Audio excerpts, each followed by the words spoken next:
Doctor YS Rajasekhara Reddy గారు రాష్ట్ర Congress committee అధ్యక్షుడిగా ఉన్నప్పుడు, అలాగే కాంగ్రెస్ లెజిస్లేచర్ పార్టీ నాయకుడిగా ఉన్నప్పుడు, ఆ తర్వాత రాష్ట్ర ముఖ్యమంత్రిగా అయినప్పుడు కూడా వారితో కలిసి పనిచేసేటువంటి అదృష్టం, భాగ్యం నాకు కలిగింది. 2007లో మొట్టమొదటిసారి స్థానిక సంస్థల నుంచి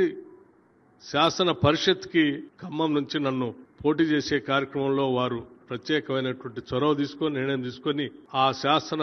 పరిషత్కి నేను గెలిచి రావటం, ఆనాటి నుంచి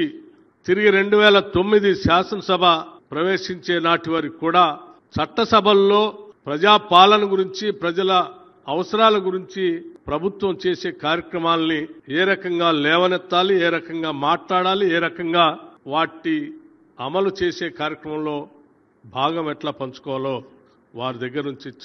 చాలా స్పష్టంగా నేర్చుకున్నాం. ఆయన కాంగ్రెస్ లెజిస్లేచర్ పార్టీ నాయకుడిగా ఒక సుదీర్ఘమైనటువంటి పాదయాత్ర, మండు టెండల్లో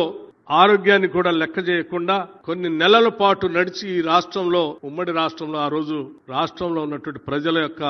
బాధలు, ఇబ్బందులు, ముఖ్యంగా వ్యవసాయ రంగానికి సంబంధించిన సమస్యల్ని, తాడితులు, పీడితులు, బీదలు, మధ్యతరగతి కుటుంబాలకు ఉన్న సమస్యల్ని అవగాహన చేసుకుని వారు ముఖ్యమంత్రి అయిన తర్వాత మొట్టమొదటి సంతకం రైతుల క్షేమం కోసం ఉపయోగపడేటువంటి ఉచిత కరెంటు సంతకం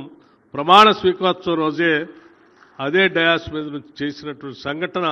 ఇప్పటికి కూడా భారతదేశంలో ఎవరైనా ఉచిత కరెంటు ఇస్తున్నామా అని చెప్తే అది కాంగ్రెస్ పార్టీ పేటెంట్ అని చెప్పుకోవడానికి